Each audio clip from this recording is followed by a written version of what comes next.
Hello, I'm Patrick Fontana, founder of Fontana Financial Planning. Today I'm joined by a special guest, my dad, retired Colonel Dennis Fontana, and I wanted to ask him a question and let him kind of give us his feedback.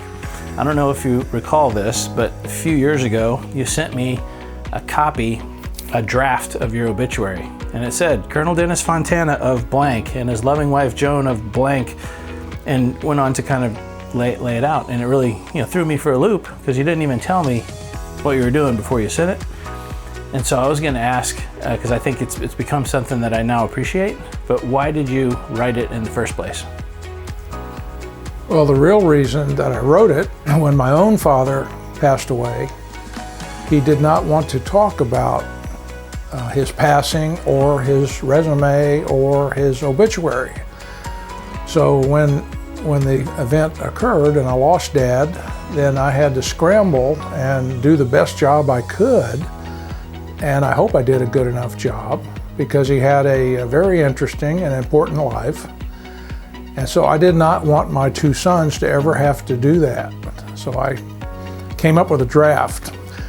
I think I hit the highlights with special emphasis on his mother, the love of my life. So that's the reason I did it.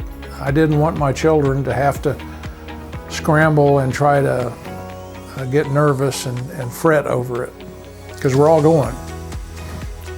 Elvis has left the room.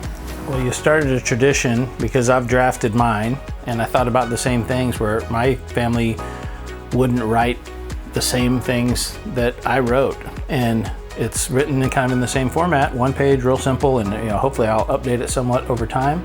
But since then, I know Mom has read more obituaries than anybody. It was kind of a family tradition. She reads obituaries first in the newspaper, and it made me look at some of those, and so many of them are just not good.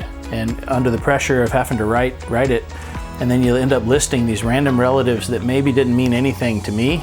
And so I'm sharing this wisdom to say, why should you write your own obituary? And we're gonna have a little one-page article with it.